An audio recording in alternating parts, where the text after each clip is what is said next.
Welcome to the Donovan and Jorgensen Heating and Cooling Primetime Preps Football Pregame Show, as always presented by Current Electric.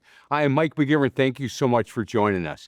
Well, week 7 of the 2025 high school football season is here, and we're going to bring you a crosstown rivalry game from the Greater Metro Conference as the Lancers from Brookfield Central travel, 5-10 minutes, take on the Spartans from Brookfield East. When you watch and talk about sports as much as I do, you hear all of the sports cliches.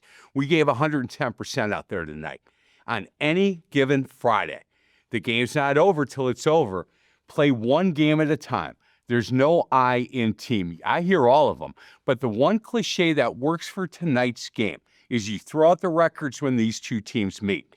That one I'm going to use for tonight.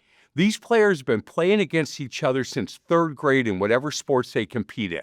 So let's start with the Lancers from Brookfield Central High School. They're 2-4 overall and 1-3 in the conference, coming off a very impressive win over Germantown last week. We're now joined by the head football coach at Brookfield Central. He is Coach Joel Nellis. Hey, Joel, how you been? I've been all right. Better after a win last week, but having a good season overall, enjoying our kids, and football's a great time of year no matter how it's going. Coach, I just talked about when these two teams play, you kind of throw out the record, that cliche. And I think that's one that we can use for tonight's game. These kids have been competing against each other since like 3rd grade, whatever sport they're playing. And when I talk about traveling to go to a team, you guys have got about a 7-minute bus ride. When your kids get the schedule, is this the game that they circle, do you think? Yeah, I do. I think it's a big game. Obviously, like you said, there's friendships, there's rivalries, there's names that they know from across town. They've either played with them or played against them. And like I said, I think you do always throw the records out in rivalry games, and we've talked a lot about how these games have gone in the past couple of years where, hey, some team might be up early and then all of a sudden the lead is lost, and man, nothing is ever safe. So I do think it's a game that kids highlight and get up for. And also it brings the community together. They know they're going to have a really large crowd because of the gold out game. And that's also a special time as well. I wanted to ask you about that, and we had talked about this on the sidelines a couple of years ago, and how the community and the kids and the schools really get involved in Gold Out and trying to raise money for a great cause, and I commend you guys for that. Can we talk a little bit about it? This is more than just a high school football game, correct? Yeah, I think the thing that's really special about what we do is, really honoring the kids that have actually gone through the struggle. A couple years ago, 2022, I know Katie McCardle was where we kind of made her like our game day captain. She had cancer when she was in middle school. Emily Oberst, who's now a Olympian, a Paralympian, same thing. So we've had kids go through our school. There's another kid, and they speak and they give their testimonies at halftime. And I'm kind of thankful I'm not out there because, from what I understand, there's not really a dry eye. And they do the Miracle Minute and they raise a bunch of money, and that's really a testament to what our community can do. But it does come together around football. I think that makes it all the more special. Yeah, I agree. And I think the kids, and as a former player, there's a lot of lessons to be learned on being a good teammate, and on how to play a position, how to play football the right way. But there's so much more to it than that. And the lessons I think that we can, as coaches, teach these young student athletes are so much more than what happens on the field. Yeah, I agree. I think especially in the times where, we've had an up and down season, and there's things going on in my life and the life of our coaches in terms of caring for older parents and this and that, dealing with your own lives, but like also making sure that we have to keep fighting every fight, and no matter what it might be, we have to take the next step. We have to do the next right thing. And I think football is the perfect vehicle for that. And that's what I've tried to tell our kids. We've had some close losses. We've had some things not go our way, but the next right thing to do is to reload and get better and fight the next fight. So I think, it's a testament to what like the families in the Gold Out game have had to go to. I can't imagine a diagnosis of a cancer in a kid, but you can't just sit there and dwell on it. You have to figure out what the next right steps are. You have to figure out the right doctors, right pay, all that stuff. And those are things that I hope our kids learn, through the game of football, is like, hey, you're going to have defeats, you're going to have setbacks, but you got to move on and take the next step and do the right things moving forward. It's not just, oh, well, throw it all in the towel. Yeah, I agree with you, Coach, and again, thank you guys for allowing us to be a part of what's going to happen here tonight. 7 o'clock kickoff over at Brookfield East. Coach, let me talk about some of your players. And the quarterback is a kid that I know a little bit. AJ Seymour, I know his dad, Case, who is a youth pastor over at Spring Creek. His brother's a big time swimmer at Northwestern. And I think that he is the quarterback and he's leading your team in a lot of different categories, but he's a kid that really understands that he's in charge of the huddle. And I'm a big fan of him and his family. And he's certainly having an awfully good year for you guys.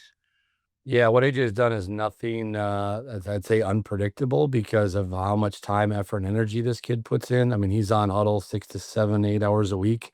He wants the ball in his hands. He studies everything. He goes to extra meetings. He put in the time. He wants to be the leader on and off the field.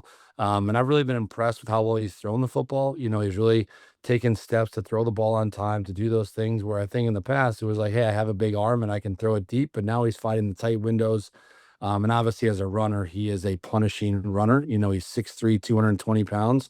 And, he's doing everything for us and he wants the ball in his hands and we want to give him the ball in his hands. So I think he's going to be the one that you look back and is one of the better football players ever come through this school. And that's for sure. Well, that's saying a lot. Coach, there's been some great football players coming through Brook Central, and to come from you, who has played at a high level, that is a really, really big time compliment. A couple of guys that he throws the ball to.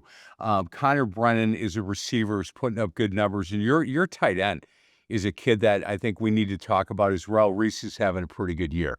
Yeah, I think so. Connor kind of came in as he was gonna work some at quarterback and just be able to be a guy that we could count on, but we knew that, he had a great track season. He's been a kid that's always been, counted on in our program, and, he's really doing a nice job catching the ball. I would say last year, he did have some struggles, but he was a sophomore. Reese Hobbensberger is a special athlete. Reese had an injury setback in the winter time that kind of limited him, and then even in the spring, but recovered and finished third in the 300 hurdles at the state championship. Then led the 4x2 team to a school record and third place in the state championship. So he is just a dynamic athlete, and he's having a great year. And he's doing some defense for us as well to kind of fill some needs over there. But you talk about a kid that has somewhere to endless energy, and also just an amazing kid off the field. Last summer, he did the Leadership Academy at the Naval Academy. He did a doctor camp, which I didn't even know such thing existed. And then he did a mission trip to Kenya, all leading up to his senior year. So it's really, this is a kid, but he's turning it on the football field and he'll literally do whatever we asked. I had to kick him out of scout team yesterday because I asked him to be over working with the kickoff return team, and he grabbed a beanie, and I'm like, I don't need you on scout team. He goes, oh, okay, and then ran over to the sideline. So I think that's the guy. I know it's like this is a kid that's starting both ways. I would think he would know that he doesn't need to play scout team, but that's just kind of the willingness that he has. Yeah, we're getting big contributions from him. He's really starting to catch the ball well. Hey, Coach, on the defensive side, Turner Dorian is a defensive lineman who's leading your team in tackles, does not mind contact, and he's a kid that certainly putting up some pretty big numbers for you on the defensive side. Yeah, Turner Dorian is a relentless worker. He's a wrestler. He's a bit undersized by, kind of where our conference is. We have some very large human beings in our conference, if you get a chance to see that. But he really understands his technique and does a really good job of leveraging the technique to his advantage. And again, with his agility and speed and then just tenaciousness to get after the ball, it's really been impressive. And he also does a great job playing scout team for us all week. So our linemen get to deal with him on the scout team level, which is not fun, but it makes it better. And we got to do some things to figure it out. But we obviously have challenging defensive linemen in this conference, so he gives us a great look. But yeah, he's done a fantastic job. Joel, thank you so much. I really appreciate your time. Good luck tonight. We're going to get to a break. Other side of the break, we'll be joined by Coach Ben Farley from Brookfield East High School. This is the Donovan and Jorgensen Heating and Cooling Primetime Preps Football Pregame Show presented by Current Electric, only on My 24.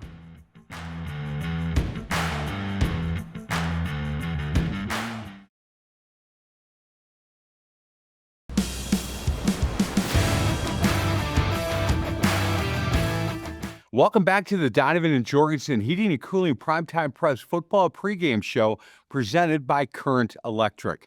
We're getting ready for the kickoff as the Lancers from Brookfield Central travel to take on the Spartans from Brookfield East. We are now joined by the head football coach for Brookfield East. The Spartans are 4-2 overall and 2-1 in the Greater Metro Conference. Coach Ben Farley is joining us. Coach, how you been?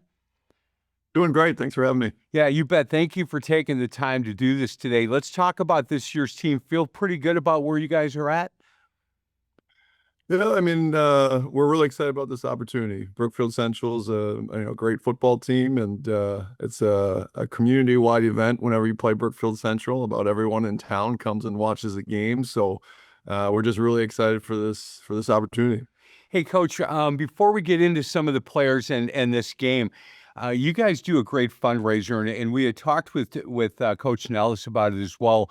And I thank you for what you guys do. I think you're teaching lessons not only to the student athletes but to the kids in the school about raising money for a really great cause. And I just want to thank you for doing that. Well, absolutely. I mean, there's a lot of people in this together, right? All Brookfield Central community, Brookfield East community, and coming together and raising money for a great cause in childhood cancer and raising awareness. So, yeah, anything that little bit that we can do to help, we're all for it. Yeah, I agree with that, Coach. Let's talk about some of the players that, as people continue to watch this 7 o'clock kickoff. Let's talk a little bit about your senior quarterback, Zeke Sowell, who's having a really good year for you. Yeah, Zeke Swall, he's an amazing young man. I think the biggest thing is how far he's grown as a leader in our program, and he's cool hand Luke, right? He's poised. Nothing seems to rattle him. He's a big track star, big basketball player. 3-sport athlete, and we're really proud of the year that Zeke's had for us. Man, that's awesome. Another player that I think are going to jump off the TV screen tonight, Max Batters, a running back and a linebacker for you. Again, another senior who's been in the program for a while. He's having an awfully good year. Absolutely. Max is a 3-year starter for us at running back. He was first team all conference as a running back and linebacker last year. Physical, tough player, exactly what we brand on Brookfield East football. I love having a player that goes both ways, and a kid that is a running back linebacker. He's getting hit when he's carrying the ball, but then he can in turn get on the defensive side and lay the wood a little bit. And he is not afraid of contact, that young man. He is not. And in fact, our last game, he had a couple really nice where he finishes those runs. He puts his shoulders down, and yeah, it's good to see him is running hard and running physical. Hey, and another player, receiver Taylor Gregg is a kid that's putting up some good numbers for you on the offensive side.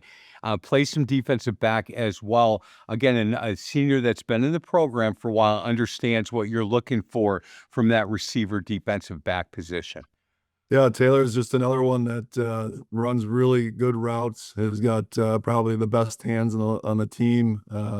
He's a guy that'll be playing college football, really smart. Yeah, he's a really nice wide receiver for us.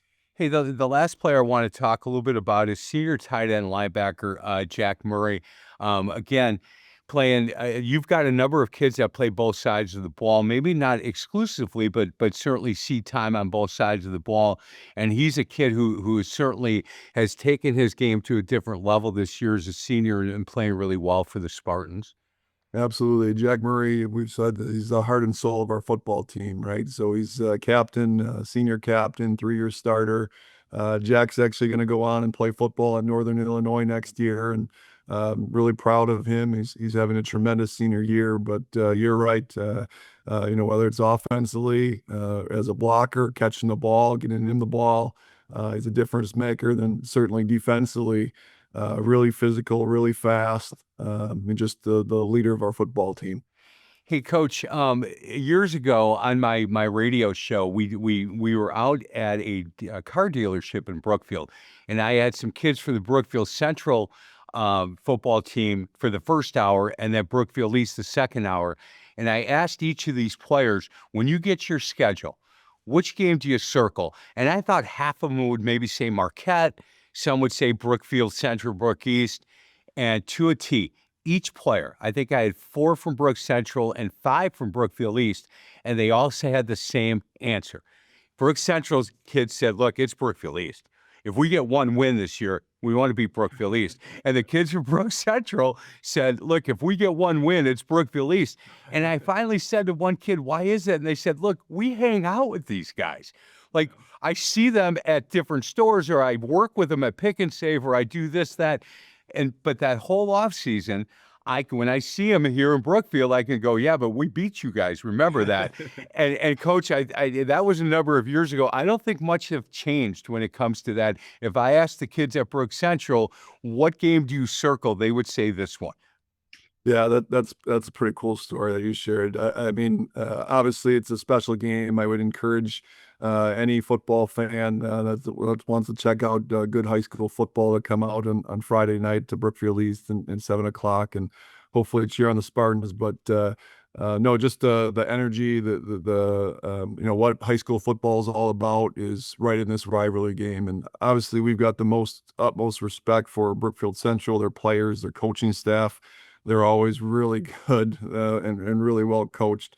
So we got our hands full, but the atmosphere is going to be special, and we're looking forward to the opportunity. You know, at the beginning of the show, I talked about sports cliches and how some of them wouldn't make any difference for this game, but the one, whatever the record is, when these two teams play, you throw the records out. And I truly believe that it's a 10-minute drive from Brook Central to Brookfield East. And again, these kids have competed against each other since third grade, and that adds so much to the importance of this game. And then you add and layer on that you guys are raising money for a great cause. I just think the community comes out for this game. If you had it on a Tuesday morning at 8 o'clock, it'd be standing room only.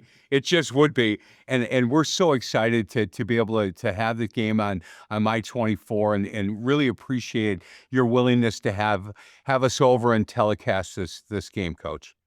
Yeah, thank you so much to you, to my 24. Our kids are really excited. Our parents our whole school is buzzing. Really excited about the opportunity. Appreciate you guys putting this on. Ben, thank you so much. We're going to get to a break. Other side of the break, we're going to be joined by Samantha Steinle. She is the president of the Brook Central Youth Football Program in our AAYFL Spotlight segment. This is the Donovan and Jorgensen Heating and Cooling Primetime Preps pregame show presented by Current Electric, only on My 24.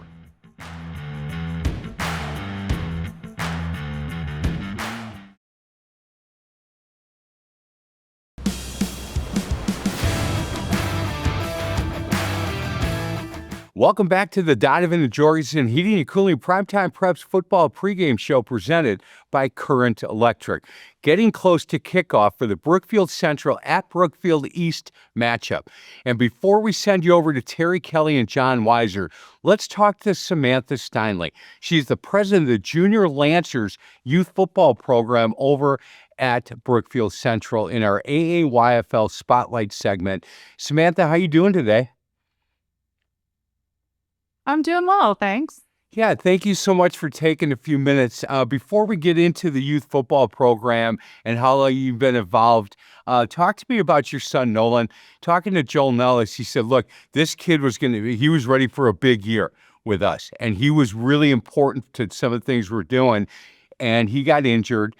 And he then talked about your son coming to practice and working with kids to get kids better. He said, look, he's coaching some kids up, and this kid is about as good a kid as I've coached. And how has he gotten through the injury, and mentally, how's he doing? It was a shock. He had been training and practicing for this position for a year. He was so looking forward. It was his senior year. He's been playing since fourth grade. And about 2 weeks before our first game, he just went down in practice and he couldn't get up. And it went to ended up at the hospital, an MRI, and it was a complete tear of his ACL. He had surgery, but he wanted to make the first week of his senior year at school at Brookfield Central. And I give him credit. We went into the doctor when it first happened, and he told him, and I was driving him home, and he's like, no, I want you to drive me over to school, and I want to talk to the coach in person. So instead of going home, he went over to the high school, walked in the coach's office, told him, he's like, I'm not playing this year. I have a torn ACL.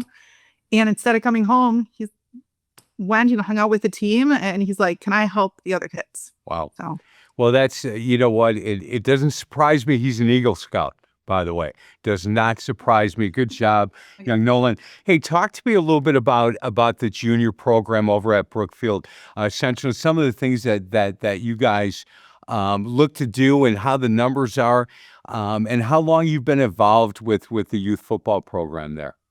sure. So Nolan started in 4th grade, and he begged me. That's all he wanted to do was play football. He just loved it. So we signed him up, and I ended up being a team mom. Then they needed some help on the board, and I stepped in and helped there. And one thing led to the next. So I've been involved for 8 years. And back when we started, it was a little different. Right now we have a tackle team for 6th, 7th, and 8th grade. And a few years ago, our numbers they were down. I mean, it is kind of that way across youth football. And so we went back to the drawing board, and we're kind of like, what can we do to get kids more interested in playing football? So we did a couple things. We started them younger. We started the 2nd, 3rd grade flag program. And then we cut our 5th grade tackle, and we made 4th and 5th become what we call padded flag. So they're introduced to football. They wear a helmet and shoulder pads. And right now we have about 4 teams for 2nd, 3rd, 4 teams for 4th, 5th. And then the 6th, 7th, and 8th. And our numbers have just been growing. I think we have about 100 kids in flag and another 90 in tackle. We went from, are we going to have enough to field a team, to we have about 30 kids now per team on the tackle team. And it's great. Well, and Joel had said this might be your last year as president, and he said, does not make me happy. He might be having a conversation with you about maybe continuing, but he had talked about that progressive side of what your youth program is, and he said, look, it's really helped. It's gotten kids comfortable playing football, still kind of figuring out the sport before they have to figure out how to tackle and hit people. And he said, look, it's been a really successful part for us to get our numbers to where they are. And he gives you a lot of credit, Samantha, to be the president of this organization. Is not an easy thing. And the amount of sweat equity that you have to put in to grow a youth football program in today's world, it takes a lot, and I commend you for that. Oh, well, thank you. And, honestly, it's a team. Our board is fantastic. We've been together now for a few years. Everyone does a great job. They know their part, and they know what to do. It's the easiest job for me then, because I don't really have to, micromanage. They know what they're doing. They're great. And yes, this is kind of my last year. I have an 8th grader. Our 8th grade team is doing great too. We're so excited. I know Joel's trying to get me to stay out another year. Yeah, he's my younger boy. He's taking another run at that. Samantha, thank you so much. It's so good to meet you, and keep up the good work with that youth program. We're going to get to a break. Our other side of the break, we'll turn it over to John Weiser and Terry Kelly as the Lancers from Brookfield Central take on the Spartans from Brookfield East High School in a Greater Metro Conference matchup. This has been the Donovan and Jorgensen Heating and Cooling Primetime Preps Football Pregame Show, presented by Current Electric, only on My 24.